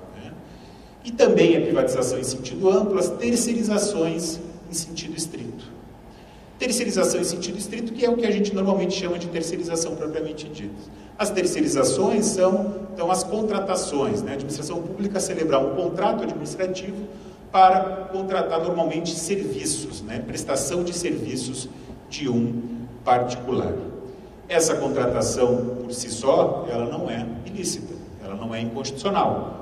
Pelo contrário, a própria Constituição prevê, né, que quando a administração pública vai precisar celebrar um contrato administrativo para prestação de serviços, a Constituição obriga que isso seja feito por meio de uma licitação. Então, a própria Constituição prevê a possibilidade de terceirização. Mas será que a Constituição prevê uma possibilidade de terceirização radical? Uma terceirização para qualquer situação? Não, já respondo que não, né? A nossa Constituição, ao mesmo tempo que ela prevê a possibilidade de terceirização, ela também prevê a obrigatoriedade de realização de concurso público para a contratação de pessoal, né? E daí nós entramos no assunto propriamente dito, no sentido de que, para a contratação de servidores públicos, de pessoas para trabalharem dentro da administração pública, a regra constitucional é a realização de concurso público. Quais são as 2 exceções ao concurso público previstas também na Constituição? São apenas 2. A questão para a contratação de servidores, né? Que é a questão da contratação de temporários, né? Agentes temporários, ou seja, para períodos realmente curtos de tempo, para situações excepcionais e temporárias, ou a questão da contratação de comissionados, né? A questão da contratação de temporários, a gente já vê uma possibilidade de terceirização ilícita aqui. A gente vê muito na administração pública, infelizmente, temporários que às vezes trabalham 1, 2, 10, 20 anos na administração pública como temporário, né? Um temporário bastante longo para os ditames constitucionais. Então a gente tem isso na administração federal, tem isso na administração municipal de muitos municípios e muitos estados, temporários que às vezes não são tão temporários assim. Mas para a contratação de temporário não é necessário concurso público. Normalmente a legislação prevê a necessidade do quê? De teste seletivo simplificado. Não é um concurso público propriamente dito. Comissionados, né, também é uma exceção à contratação de concurso público, é uma previsão constitucional, só que o que existe no Brasil sempre, né, um pouquinho aí do jeitinho brasileiro, no sentido de exagerar nessa questão da existência de comissionados. Comissionados, eu entendo que é necessário que existam comissionados na administração pública, é claro, né, um prefeito, um governador, um presidente que vence uma eleição com determinada ideologia, com determinado programa de partido, claro que precisa ter pessoas de sua confiança para implementar essa política pública que foi a vencedora de uma eleição. Isso é democrático. Agora, no Brasil existe um número muito grande, exagerado de comissionados. Isso a gente tem que limitar. E outro problema no Brasil que existe é que não se respeita na contratação de comissionados o princípio da motivação, né? Existe o princípio da motivação, que é o princípio implícito da administração pública, só que os governantes, e o judiciário acaba aceitando isso, os governantes acham que eles são livres para escolherem que eles bem entenderem esses cargos comissionados. A única limitação jurisprudencial que existe na questão dos comissionados é a questão da súmula antinepotismo, né, que então impede que esses comissionados sejam parentes, sejam servidores parentes. Mas essa é a única limitação jurisprudencial. No meu entendimento, tinha que ser aplicado o princípio da motivação. Qualquer cargo comissionado tinha que ter uma justificativa. Por que o administrador público competente para escolher aquela pessoa está escolhendo a pessoa se ela tem alguma experiência, se ela tem algum estudo, se ela tem alguma experiência política ou técnica para ocupar uma determinada vaga. Então, no Brasil, tem esses dois problemas na questão dos cargos comissionados. Exagero do número de cargos e também a questão da falta de motivação na escolha desses agentes. Então, dito isso, né, o que a gente tem que ter em mente é que na administração pública, quando a administração pública precisar contratar pessoas, a regra é a realização de concurso público. O que a administração pública, então, pode terceirizar é a questão da contratação dos serviços. É muito diferente você contratar uma pessoa e você contratar um serviço de alguém. Tá? Isso tanto na doutrina, quanto na jurisprudência, quanto na súmula 331 do Tribunal Superior do Trabalho, ela obriga que qualquer tipo de terceirização seja apenas na questão dos serviços relacionados a atividades meio da administração pública. Eu sei que é bem discutível o que é uma atividade fim, o que é uma atividade meio da administração pública, mas é claro que nós temos vários exemplos claros do que é uma atividade fim da administração pública. A atividade fim de um hospital estatal, né, é a questão do serviço de saúde. Então, eu não posso terceirizar médicos. É uma burla à Constituição você terceirizar médicos. Ou terceirizar professores numa universidade estatal. Ou terceirizar a atividade de cobrança de impostos, por exemplo. Isso não existe. Né? A atividade fim da Receita Federal, Estadual ou Municipal é cobrança de impostos. Isso não pode ser terceirizado de forma alguma. E, infelizmente, a gente verifica, na prática, vários tipos de terceirização de atividades fim dentro da administração pública, e isso tem que ser combatido. Outra questão importante é que a terceirização não pode ser de atividades relacionadas a cargos que já existam na administração pública. Então, se existe lá, mesmo sendo uma atividade fim, 10 cargos desocupados de serviços gerais, eu não posso terceirizar essas atividades de serviços gerais. Eu primeiro tenho que extinguir esses cargos, mesmo que sejam atividades meio, para daí sim fazer a terceirização. Outra questão importante, não basta que seja uma atividade meio, não pode existir uma relação de pessoalidade e nem de subordinação nessa terceirização. Se existir qualquer relação de pessoalidade numa terceirização, essa terceirização também é ilícita. Há aqui desvio de função numa terceirização ilícita quando há uma relação de pessoalidade. Não pode um governante escolher quem vão ser os terceirizados que vão atuar prestando serviços dentro da administração pública. Se isso fica caracterizado, isso é uma terceirização ilícita, mesmo que seja uma atividade de limpeza ou de serviços gerais dentro da administração pública. É terceirização ilícita porque há pessoalidade. Outra situação de pessoalidade, quando, mesmo mudando a empresa terceirizada, se mantém os mesmos trabalhadores ali atuando dentro da administração pública. Isso é uma relação de pessoalidade numa terceirização ilícita que não pode existir, que tem que ser combatida. Não sei se fica claro para os senhores essa diferença entre contratação de pessoas e contratação de serviços. Né? Quando eu vou querer contratar apenas um serviço, eu estou contratando uma empresa para que ela preste serviços de limpeza ou de contabilidade. Não importa quem que vai prestar o serviço para a administração pública e sim se o serviço está sendo bem prestado ou não. Por isso também que existe a impossibilidade de uma terceirização de existir subordinação. Não existe subordinação entre a administração pública e o terceirizado. A subordinação do terceirizado é com a empresa que venceu uma licitação e que vai prestar aquele serviço. Então,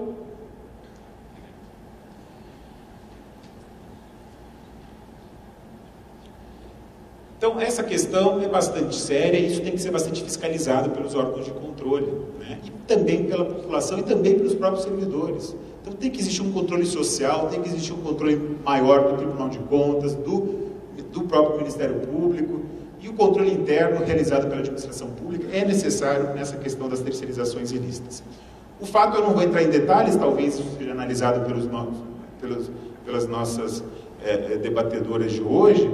Eu não vou entrar em maiores detalhes, mas a súmula 331 do TST, ela sofreu mudanças influenciadas, né, pela jurisprudência do Supremo Tribunal Federal, no sentido de que hoje há uma responsabilização sim da administração pública, mesmo que a lei do capeta, vocês conhecem a lei do capeta? A 8666, né? Eu só chamo assim por causa do final, não que eu não goste da lei 8666. Mas a lei 8666, no artigo 71 da Constituição, diz que a administração pública ela não é responsável pelos encargos trabalhistas, né, na relação empresa terceirizada com o terceirizado.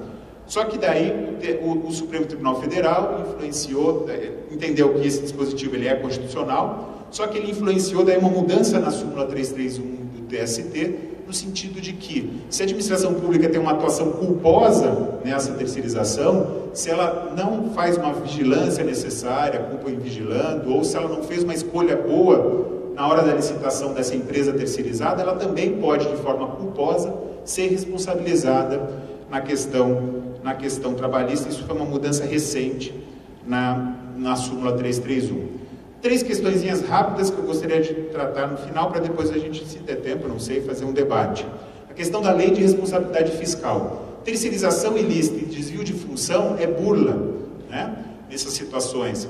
Mas é uma burla dupla quando a gente verifica que na lei de responsabilidade fiscal, ela fala assim, que lá no artigo 18 da lei de responsabilidade fiscal, que valores de terceirização de mão de obra, quando a substituição de servidores, isso tem que ser contado também como despesa para o pessoal. A gente vê que na administração pública tem muitas situações em que a terceirização ilícita ocorre para fugir do limite de gastos com o pessoal. Só que se essa terceirização é para fugir de gastos com o pessoal, para fazer uma terceirização ilícita, para contratar mão de obra e não fazer uma terceirização propriamente dita, isso também tem que ser contado como gasto de pessoal. Então a lei de responsabilidade fiscal também limita essa burla via terceirização. Outra questão importante é que o gestor, o administrador público responsável por uma terceirização ilícita, ele, além de ter responsabilidades administrativas, civis e em alguns momentos até criminais, ele também pode ser julgado na questão da questão de improbidade administrativa. Ele pode sofrer uma ação de improbidade administrativa, por quê? Mesmo quando não caracterizado o prejuízo ao erário, em algumas situações, sempre vai ser um ato contrário a algum tipo de princípio da administração pública. E a lei de improbidade administrativa, ela vai tentar, então, sancionar administradores que vão desrespeitar princípios da administração pública, não só em questões de prejuízo ao erário ou enriquecimento ilícito. Então, qualquer pessoa, qualquer pessoa da população, pode representar a própria administração pública ou o Ministério Público quando verifica alguma terceirização ilícita. E também o Ministério Público, ou, no meu entendimento, o sindicato dos servidores relacionados àquela área que está ocorrendo a terceirização ilícita, pode sim entrar com uma ação de improbidade administrativa nessas situações de desvio de função, de terceirização ilícita. Então, isso é uma atividade importante de um sindicato, porque a pessoa jurídica interessada diretamente naquele ilícito, naquela improbidade administrativa, pode também entrar com uma ação de improbidade, não precisa que o Ministério Público entre com essa ação. E, por fim, existe uma lei de 2013, que é a Lei 12.846, que responsabiliza também, hoje em dia, empresas e pessoas jurídicas, tanto administrativa quanto civilmente, quando essas empresas atuam de forma irregular na administração pública, né, em alguma licitação, em alguma contratação ilícita. E uma terceirização ilícita é algo que pode ser abraçado por essa legislação, que é uma legislação que só vai ter vigência, vai começar a ter vigência a partir de 2014, mas é importante que os senhores, então, conheçam essa legislação, que pode responsabilizar, então, também empresas privadas que atuem em terceirizações ilícitas junto à administração pública. Muitas vezes esse meu discurso de Constituição Social, de administração pública profissionalizada, muitas vezes vem falar para mim, não, mas isso é sonho, isso é algo muito distante, isso é utopia. Para essas pessoas, eu sempre respondo, já então terminando, eu sempre respondo com uma frase que muitos acham que é do Eduardo Galeano, mas na verdade é de um cineasta argentino, Fernando Birri, que fala assim: a utopia está lá no horizonte, me aproximo 2 passos, ela se afasta 2 passos. Caminho 10 passos e o horizonte corre 10 passos. Por mais que eu caminhe, jamais alcançarei. Para que serve a utopia? Serve para isso, para que eu não deixe de caminhar. No meu entendimento, eventos como esse fazem com que a gente caminhe, né, para que um dia, quem sabe, a gente consiga aplicar no Brasil e chegar a um estado de bem-estar social de fato e uma administração pública profissionalizada. Muito obrigado pela atenção.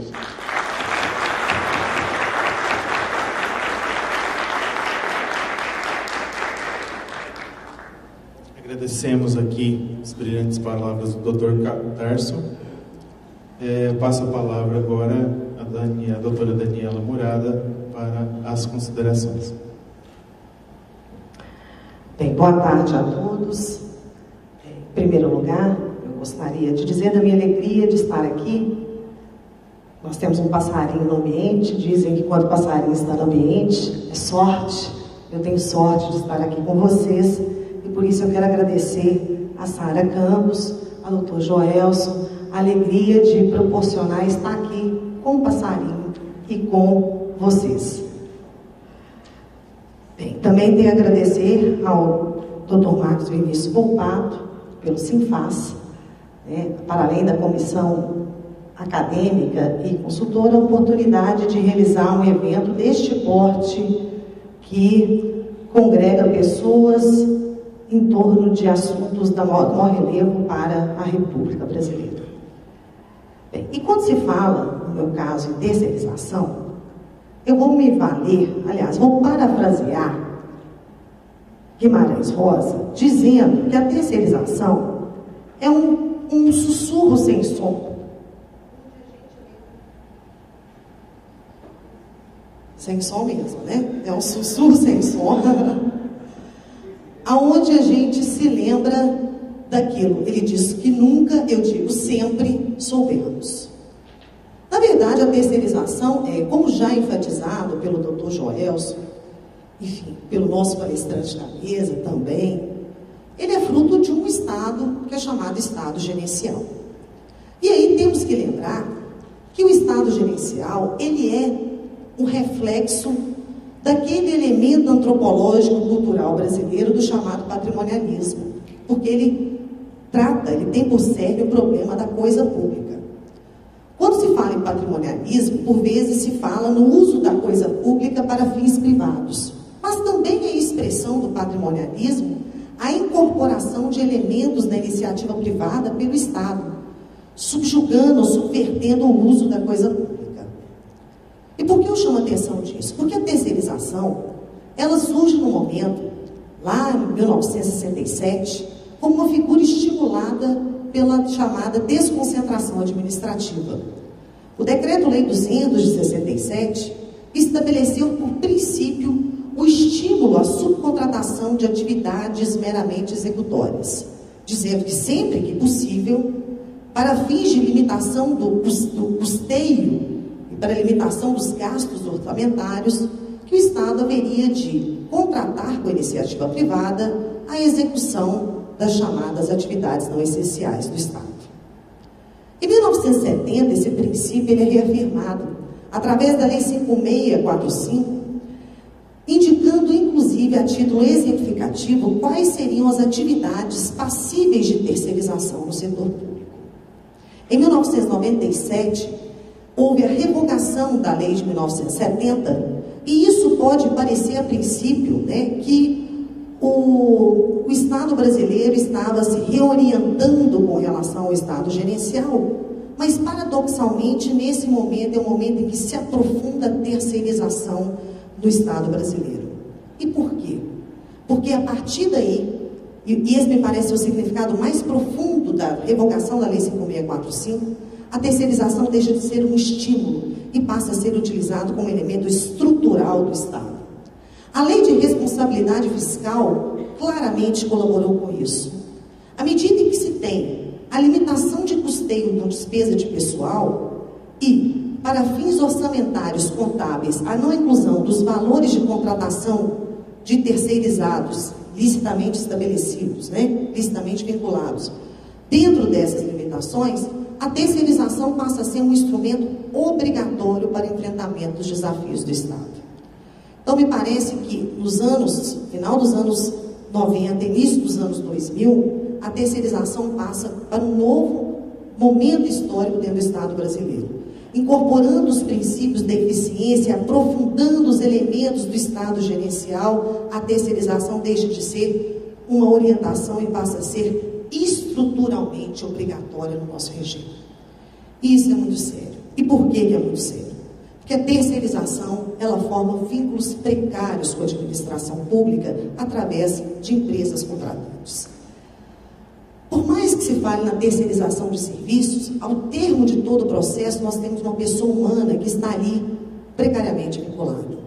E a precariedade do vínculo, ela traz perigos de duas ordens. Em primeiro lugar, riscos sociais, ou seja, a sociedade como um todo pode pagar por isso. No caso dos trabalhadores do Estado, né, no campo fazendário, isso pode representar um perigo a direitos fundamentais da sociedade, especialmente no caso da derruição do princípio fundamental do sigilo fiscal. Ontem, conversando com a doutora Sara, ela me contava elementos concretos de trabalhos terceirizados de atuação fazendária, e me pareceu urgente falar do risco da terceirização nesse setor específico do Estado. Além disso, isso traz também um risco social para os próprios trabalhadores terceirizados. O trabalhador terceirizado, ele é um trabalhador, um cidadão de segunda ordem, com piores direitos, piores, em regra, né?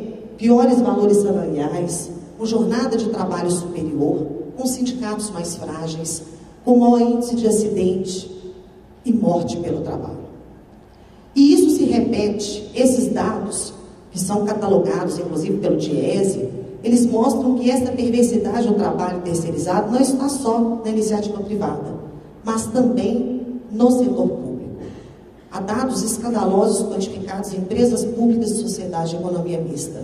Os dados com relação aos terceirizados que prestam serviço direto da administração direta, autárquica e fundacional não são muito claros. Mas como esses dados se repetem, nós podemos falar que, por amostragem, o trabalho terceirizado, ele é mais precário. E esses vínculos precários, eles têm sido estabelecidos, me parece, à revelia da Constituição. E por quê? Porque a Constituição, ao enunciar os princípios estruturantes do Estado, o faz sob a base do primado da dignidade humana e da valorização social do trabalho. A dignidade humana, ela resta igualmente distribuída em todos nós, razão pela qual o trabalho desenvolvido pela pessoa humana, ele tem idêntico valor social.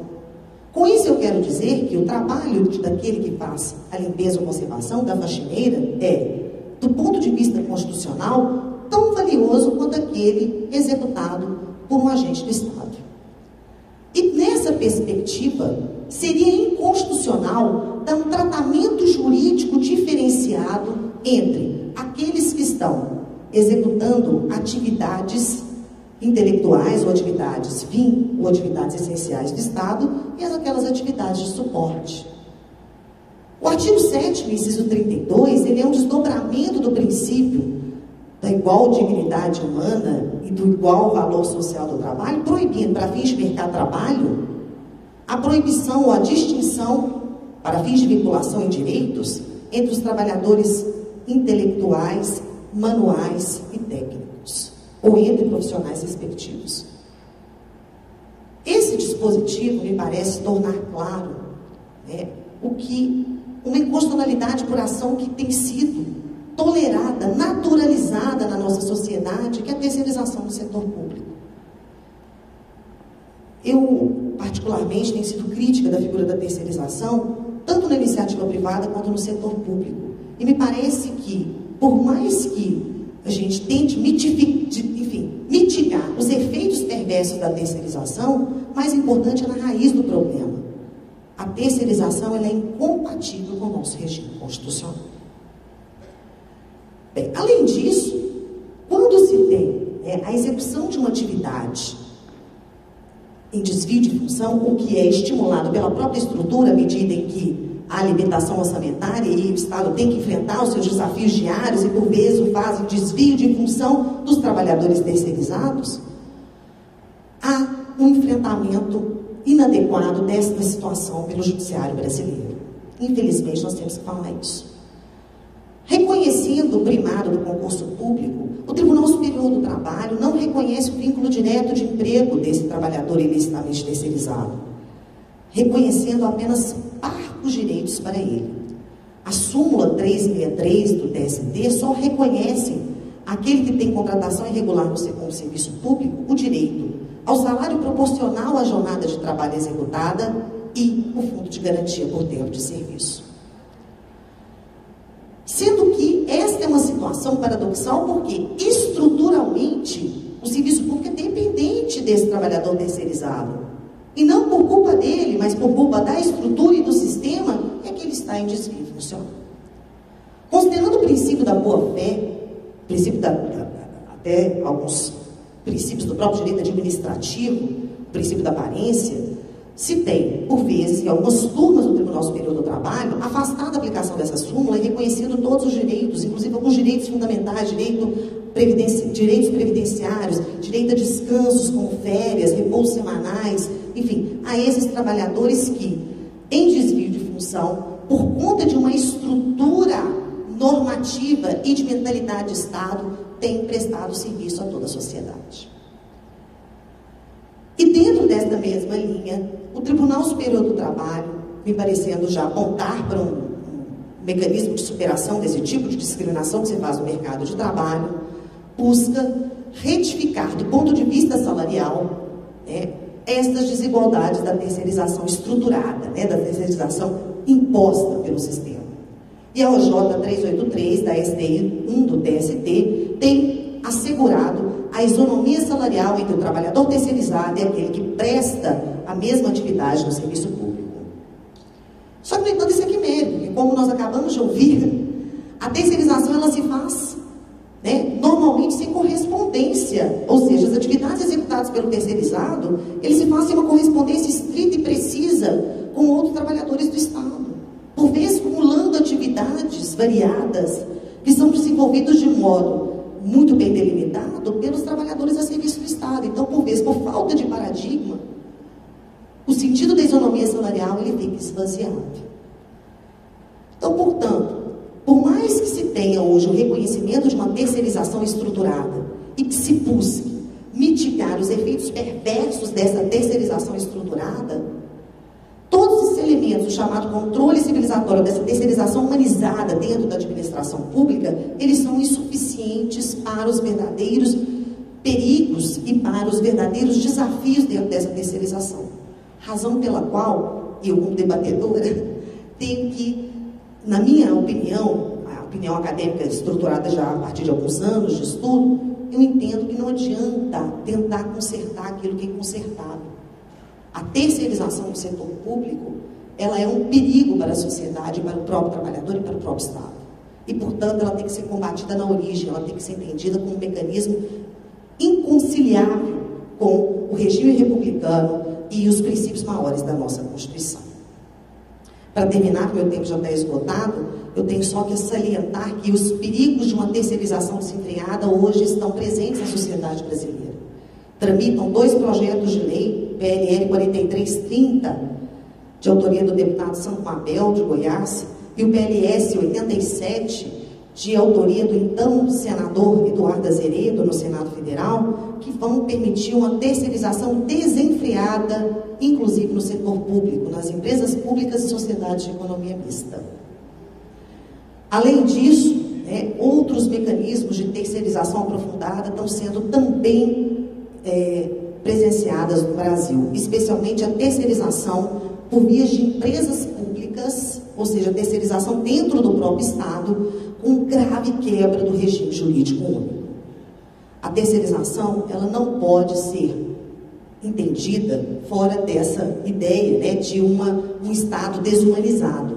E, portanto, como elemento central e estruturante do Estado brasileiro é a dignidade humana, eu entendo que estes desafios e os desafios presentes têm que ser lembrados ou balizados dentro desses princípios. Para terminar, de novo, com Guimarães Rosa, eu chamo a atenção de que é um problema de mentalidade e as coisas mudam no devagar depressa dos tempos.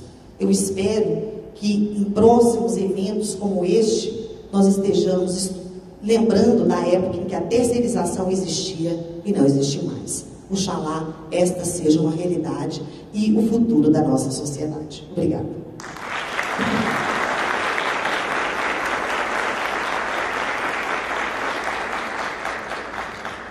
Agradecemos as considerações da doutora Daniela. Passo a palavra à doutora Luísa Ribeiro para as suas considerações.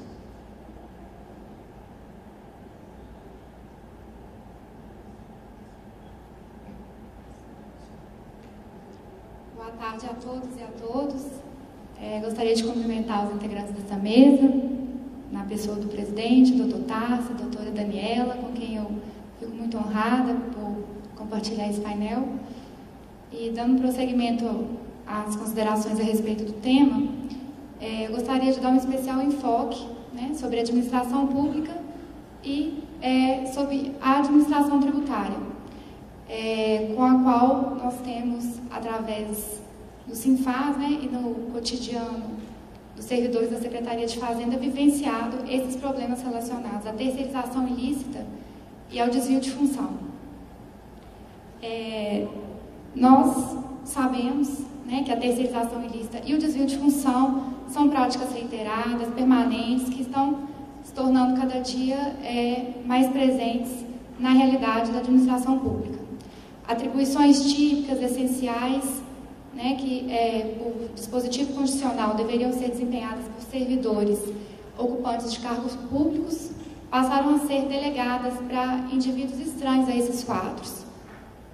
E isso traz grande preocupação, porque o interesse público passa a ser o principal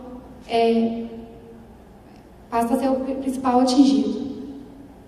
E quando a gente trata de cargo público, a gente chega a alguns exemplos de cargos com grandes especificidades, como são os cargos integrantes das administrações tributárias, que nós sabemos, como já exposto aqui, por outros palestrantes, a Constituição confere especial importância, seja através de recursos prioritários para a realização das suas atividades, até mesmo pela possibilidade de vinculação de receitas de impostos, tudo isso para que essas atividades possam ser realizadas na sua plenitude com a maior eficiência.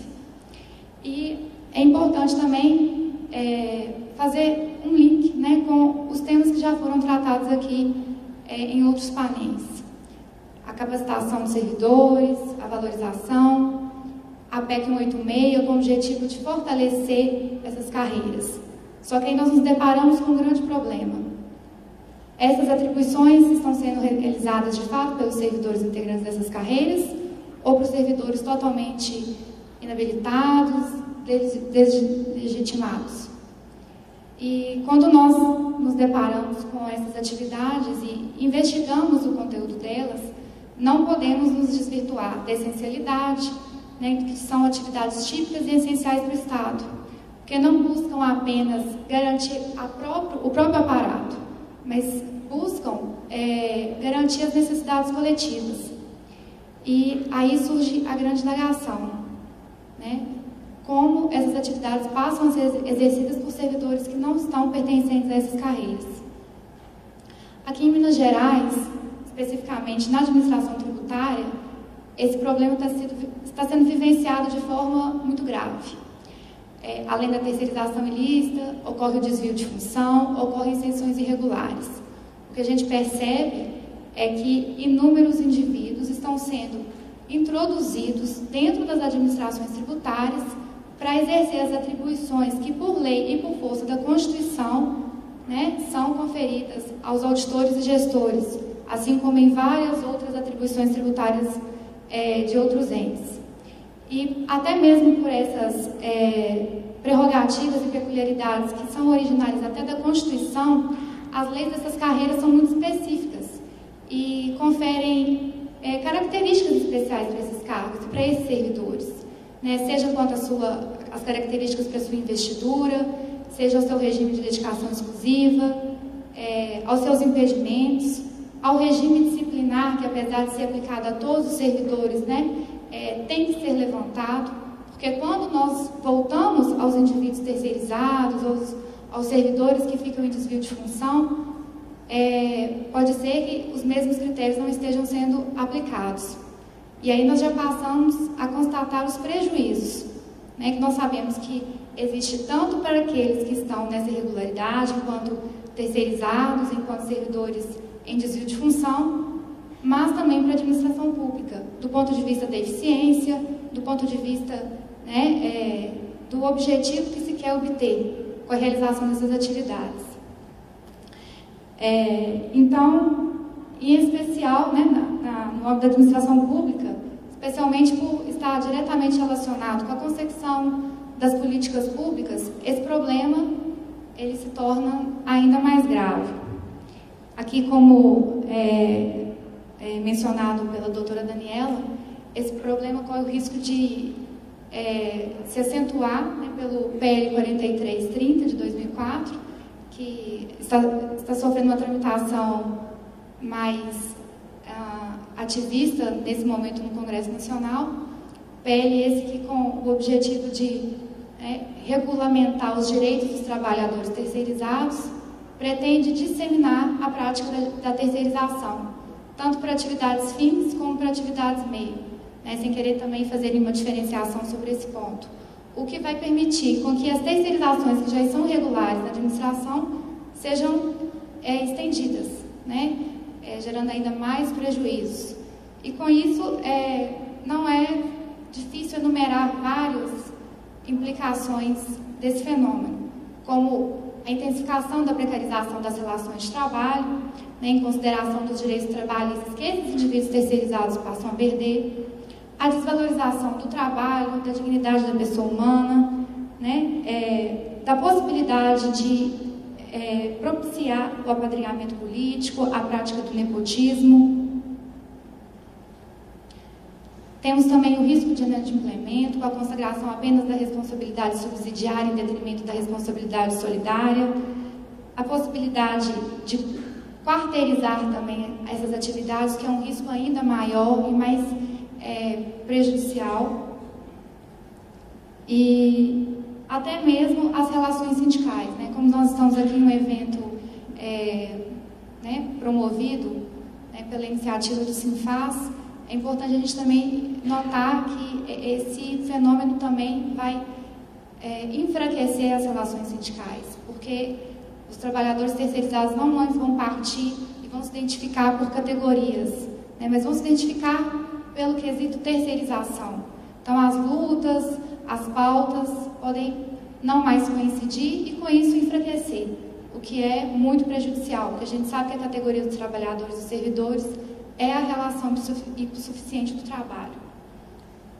E quando a gente observa essa prática, né, por parte da administração pública, nós logo vislumbramos o interesse, redução de custos, porque nós sabemos que a regra ideal e constitucional para suprir demanda de mão de obra nos quadros da administração é o concurso público.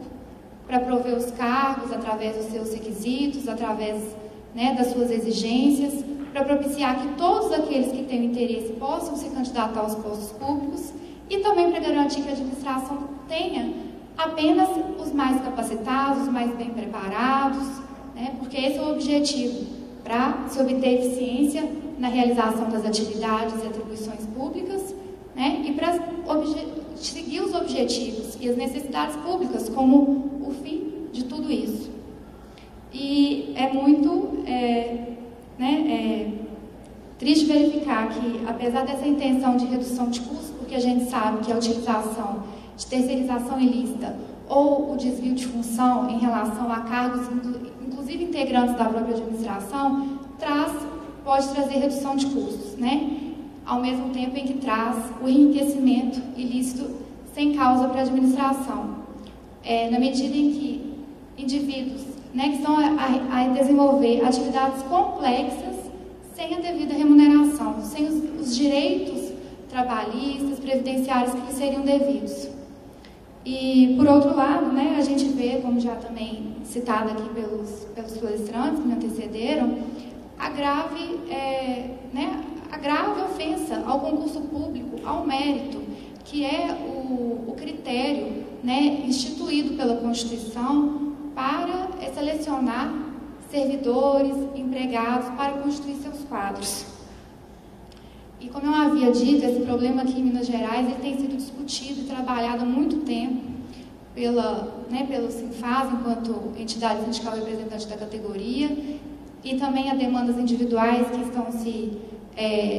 estão sendo acopladas com os mesmos objetivos, para tratar do número elevadíssimo de servidores terceirizados que estão inseridos dentro das administrações tributárias, que estão, como a doutora Daniela disse, tendo acesso a informações sigilosas, informações fiscais dos contribuintes, que estão tendo acesso a todos os tipos de sistemas de informação da Secretaria de Fazenda, sistemas estes que até por disposição do Código Tributário Nacional devem ser acessados apenas pelos servidores legalmente habilitados e investidos para isso, que são os servidores da administração tributária, né?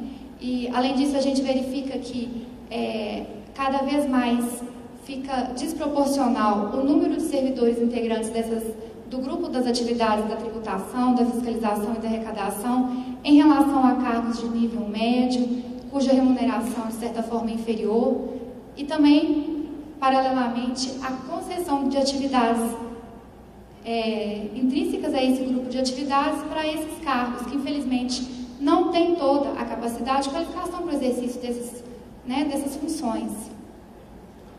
E isso vem sido tratado pelo Ministério Público, né, porque o objetivo é tratar isso através de uma ação civil pública, é declarar improbidade administrativa, é responsabilizar as autoridades responsáveis, porque nós sabemos que os prejudicados são os servidores públicos cujas atribuições estão sendo, de certa forma,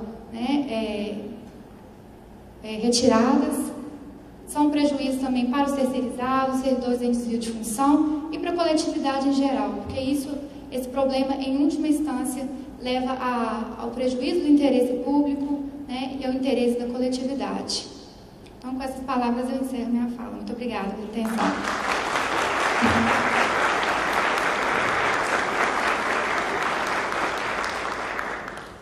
Antes de encerrar esse painel, a doutora Daniela solicitou fazer algumas considerações finais.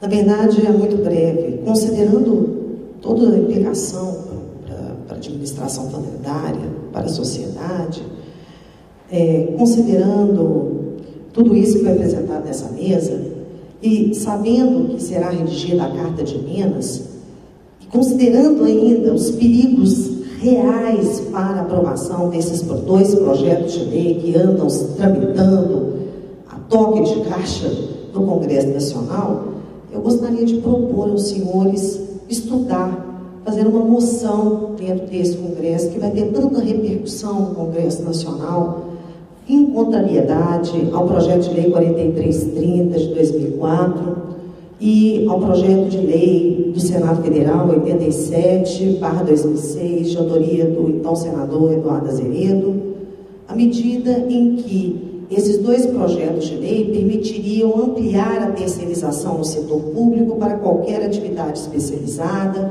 com o risco sempre presente da dispensa licitatória pelo alto nível de especialização e da grave quebra do princípio do concurso público, além, por evidente, de outras precariedades e riscos para a sociedade brasileira.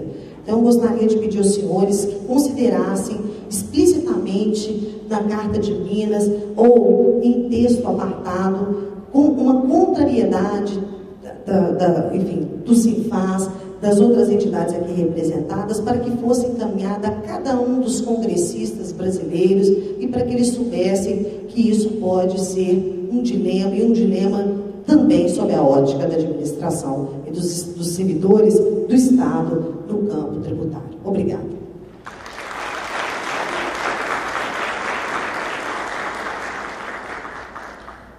Antes de finalizar aqui os debates do 5º painel, gostaria de fazer alguns agradecimentos. Primeiramente, agradecer ao Dr. Marcos Vinícius, doutora Brígida, pelo convite, doutora Sara Campos, coordenadora científica aqui do evento, parabenizá-los pela grandiosidade do evento. Tenho para mim que esse CONSAT não é de Minas, mas é um CONSAT da administração tributária de todos os entes do Brasil, da federação. Vivemos, nós nos estados, creio eu que semelhanças a respeito dos temas que foram tratados e que estão sendo tratados neste segundo CONSAT. Me entristece bastante a questão ainda do assédio moral, essa questão da terceirização.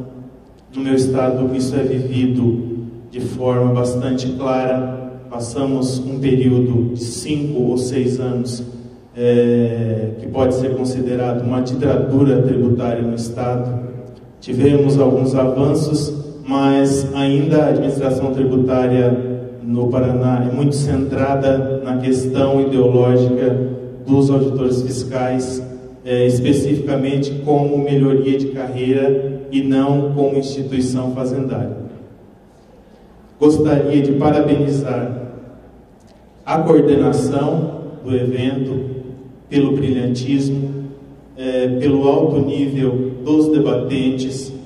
Gostaria também de parabenizar a FEBRAFISCO, na pessoa do Dr. Paulo César, presidente, pelo brilhante trabalho efetuado em prol da defesa dos direitos dos servidores da administração tributária, e eu diria mais que da própria administração tributária e dos interesses públicos, na PEC 186, recentemente posta em votação pela Comissão Especial. Dou por encerrados os trabalhos desta mesa, deixando a todos um abraço de todos os fazendários do estado do Paraná. Muito obrigado.